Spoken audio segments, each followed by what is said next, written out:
Hello, this is Professor Kim Nelson with the Jewelry Design Department at the Fashion Institute of Technology, doing a tutorial for JD138, or basic rhino modeling.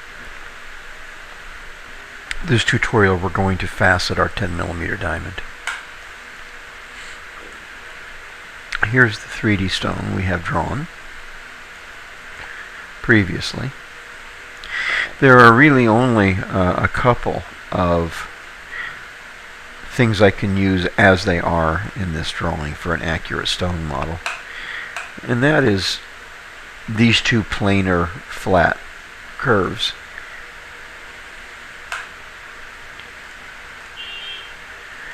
These I will automatically put a planar surface to. It's right here, surface from planar curves. So I've got that. The rest of it, and I'll turn that layer off, I won't be using it for a little while. The rest of them are a little inaccurate. That's just the nature of mechanical drafting versus real 3D. Now I can plot this and draw it very accurately, but the level of drafting that would require would be beyond many of the participants in our class. So to keep confusion to a minimum, we'll go with what we have. I'm going to draw a polycurve. We're going to facet this stone the way we would facet a real diamond, and that is starting with a dodecahedron, double-sided, a double-ended 8-sided polygon. The 8 sides of a natural diamond are actually the ones faceted into the star facet.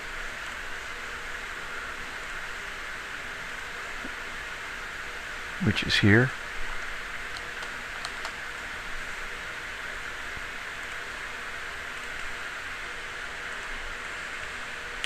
And the main facet running through here. Okay? So we need to recreate those basic planes before they're cut into facets. The way we're going to do that, we're going to extrude these, but we need to extrude them perpendicular to their current direction, and the only way to do that guaranteed is to create a C-plane that they rest upon. To do that, I'm going to project this curve to the C-plane. That's C-enter on our shortcuts with the yes, no, I do not want, I want no, so I'll accept no as it stands, and that'll throw that curve up there, or leave it where it was and give me a copy flat on the C-plane. This curve I will extrude, then delete, and I will set a C-plane to this surface and delete. That will allow me to extrude these two surfaces outward. I'm going to go ahead and join them and extrude them.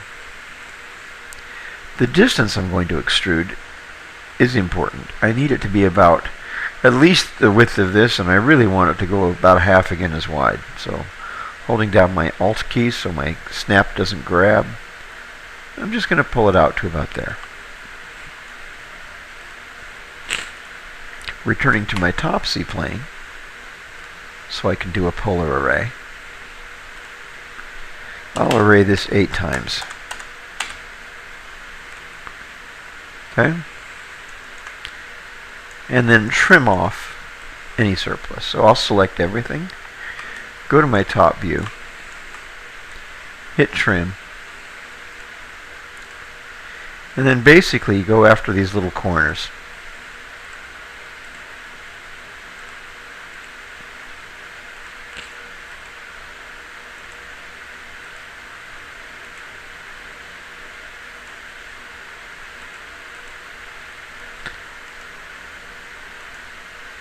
Okay, and sometimes they won't all obey. We got most of them. Back into perspective. Go ahead and trim this off one at a time.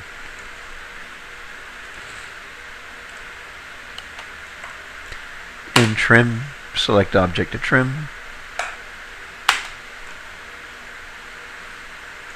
I don't need any of this at the bottom, so I drag a selection window around it and delete it. Now it's useful to keep this separate as pavilion and crown. I'm going to turn off the red layer that had my curve on it. I'm going to select all of this and explode it. It's been exploded into 16 surfaces. I'm going to rotate up so I can get a good selection and drag a window around the pavilion and join. Drag a window around the crown and join. And while I have them here, I'll put them on different colored layers.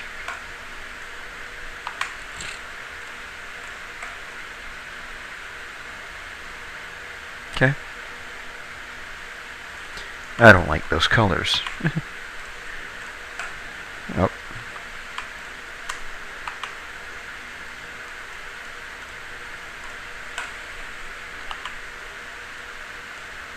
That's definitely more fun. Okay. So now I'm going to draw my facets. My problem is I have two elevations I need to have. I need to have the elevation at the bottom of these lower girdle facets, and at the top of these upper girdle facets. The way I'm going to get that is I'm going to draw a line straight across this bezel and straight across this main. Be sure you rotate your view and get it right.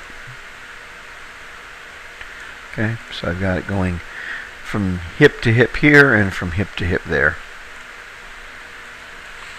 Now in class, I did a pole surface. Here I'm actually going to do a project. It'll give a slightly different result.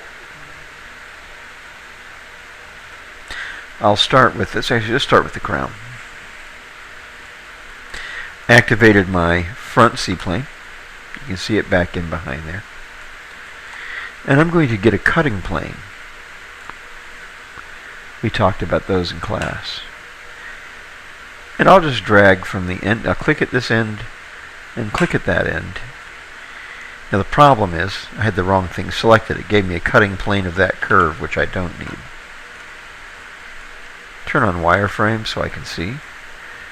Turn off the 3D stone so it's not so confusing. And drag that cutting plane again. Go back to shaded. That's what I want. Now I want an intersection between these two, and to do that I select them both, go to Curve Tools, Object Intersection. See that yellow highlighted curve? That goes all the way around. Then I can delete. Okay? And that will give me the intersect points that I need to draw my star facets, which is what I will do now.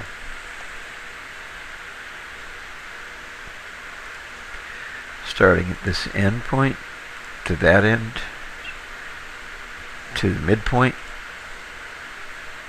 end, midpoint, end, midpoint, end, midpoint, end, midpoint, end, midpoint, end, midpoint, end, and end. Okay? We have a problem. The problem is that for a couple of these, I picked poorly. See that? Right there. So I have to do it again. And it might be helpful. No. Actually, I need the surfaces, so I'll keep them turned on. I just have to be very aware of where I pick. You should see these red lines. Sorry for the interruption. Continuing around. I don't know if you caught that, but there was a phone ring, and then suddenly I was back. I had to pause to pick up my phone. There it is. I did it again. I don't know what I'm snapping to here. That's very interesting. It says there's an end there. I don't know what the end is it's snapping to, but it's not an end I'm aware of. I don't see anything there for it to snap to.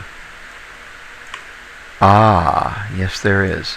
Remember that curve that we drew as a reference? That's what it's snapping to. Make sure I don't snap to that. And I'm done. In fact, I'll throw these away so I don't make that mistake. Well, I actually still need this one, but I'll throw this one away. While I have this, I'll go ahead and draw the bottom of these. Same way.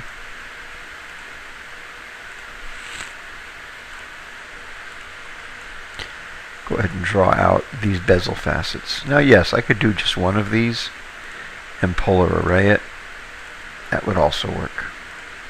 If you prefer to do that, be my guest. Now I'll use a trim command. Take off these extra corners.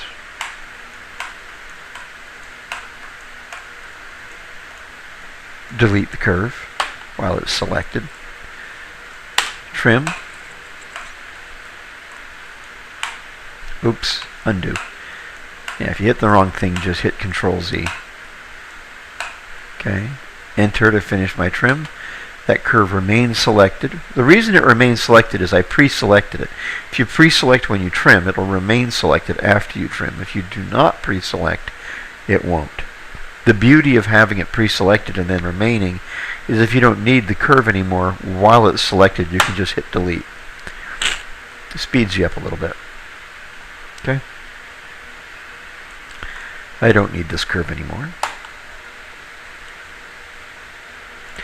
I really don't need that curve anymore. I would like to go ahead and do the star facets, so I'm going to bring back those two flat surfaces that I made. Okay? I'm going to make my star facets using the edges of these surfaces.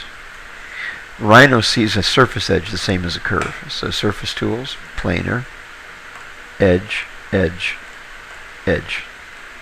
Enter. Top C-plane, transform, polar array 0, 8, and we're good. Drag a window around all of this. Control click to remove that girdle plate and hit join. Okay. I'm going to go ahead and draw my upper girdle facets. I need to draw one line to do that.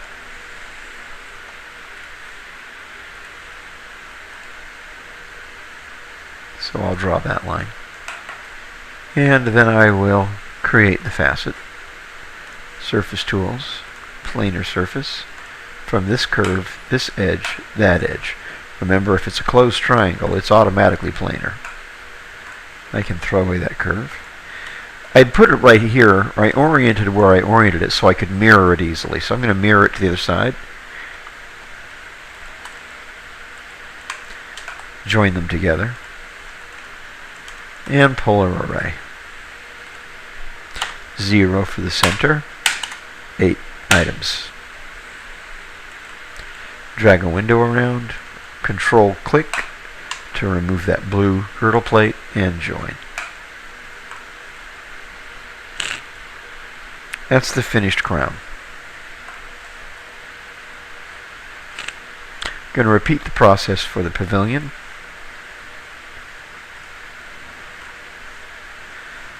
Okay. I'm going to create a cutting plane that travels right through here, so I need my front C-plane again. Cutting plane. I want to select what I want to cut with the plane. So select the pavilion, cutting plane, end. There you go. While it's selected, I'll hold down the Shift key and select the cutting plane. So I have them both selected. Off the curve tools, pop out at the end. Curves from objects pop out. Intersect. Oh, try again. Huh. I must have hit the wrong button. Yes, I hit intersect two sets. I only want to hit object intersection. My mistake.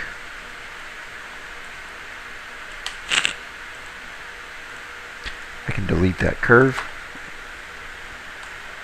I can delete the plane. And now I will draw the main facets.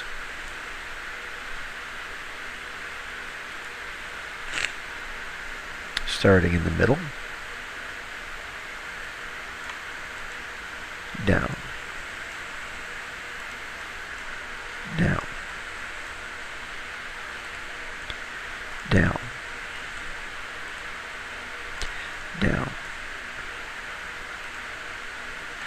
down.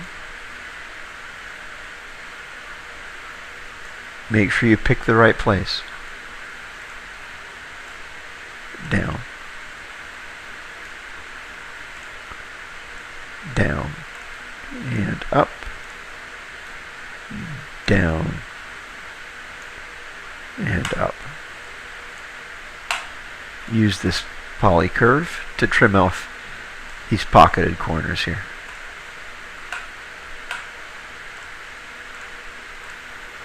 Since I pre-selected it, once I'm done, I can just hit delete.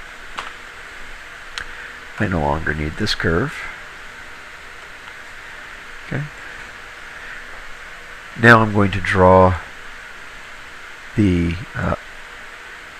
go back to the top C-plane. I'm going to go ahead and draw my lower girdle facets. Once again, I want to center them up along my y-axis here, the green line, so I can mirror them easily.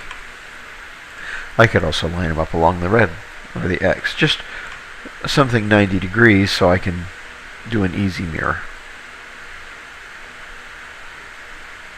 Actually, what would happen if I didn't? What if I do over here? Now it's not on either one, right?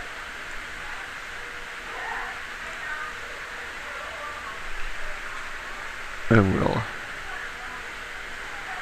Hang on one second. Sorry, working in my office today, so there are interruptions. All right. Planar curves.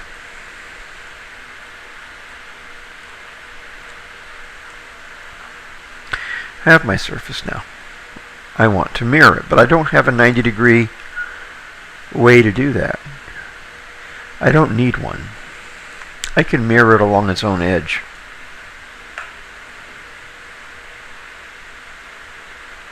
A mirror,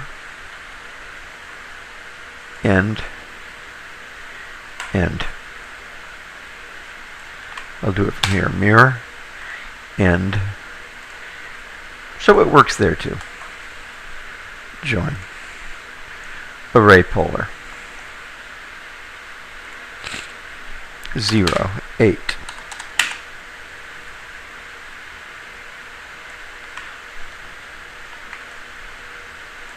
I don't need this girdle plate anymore. Join these together.